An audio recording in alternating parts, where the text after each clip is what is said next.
नमस्कार दोस्तों, मैं हूँ लैब टेक्नीशियन गीता रतुड़ी। तो आज हम जानेंगे डाइटिंग के दुष्परिणाम के बारे में।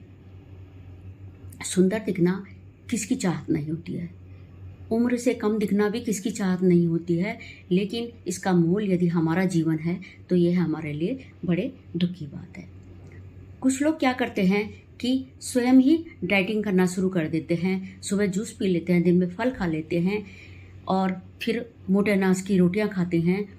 लेकिन इससे क्या होता है कि हमारे शरीर में पोषक तत्वों की भारी कमी हो जाती है।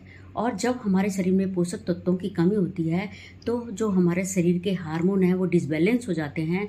नतीजन हमारे बाल खुद ही झड़ना शुरू हो जाते हैं। और डाइटिंग करने से दूसरा परिणाम, घातक परिणाम ये है कि हमारे शरीर में पित्ताशय की पथरी होने के बहुत ज़्यादा चांसेस होते हैं। इसके अलावा जब हम बाहर से, हमारे लिए कार्बोहाइड्रेट वसा दोनों बहुत ज़रूरी है।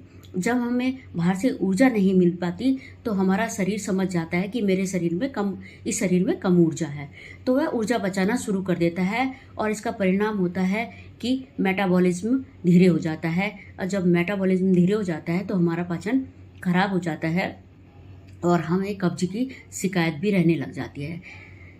पोषक तत्वों की कमी से विटामिन डी और कैल्शियम की कमी हो जाती है और इससे हमारी हड्डियां कमज़ोर हो जाती हैं, जिससे हमें फ्रैक्चर का भी डर बना रहता है।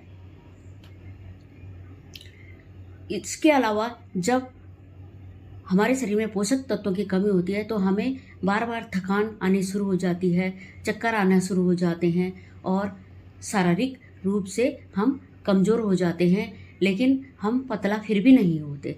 तो जब भी हम डाइटिंग करें तो हमें एक कुशल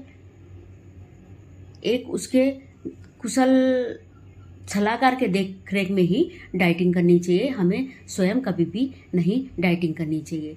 आपको शायद पता नहीं होगा, जो हमारा दिमाग है वो 60% हमारा दिमाग में फैट होता है और जो हमारे दिमाग की खुराक है वो कार्बोहाइड्रेट ही है।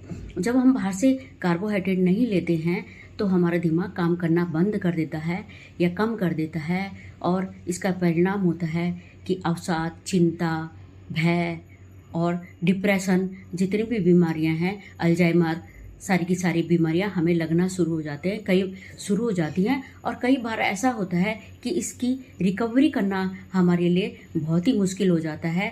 इसलिए स्वयं कभी भी डाइटिंग नहीं करनी चाहिए। दोस्तों, खाओ पियो, रहो मस्त और टेंशन में रहोगे त्रस्त तो रहोगे रोगों से ग्रस्त। तो अब आप समझ ही गए होंगे कि हमारे लिए डाइटिंग इतना ज़रूरी नहीं है। हमारे लिए पोषक तत्व जो हमारे ईश्वर ने जिस तरह से बख्शा है उसी तरह से रहो और स्वयं डाइटिंग करने की कभी भी कोशिश मत करो। धन्यवाद।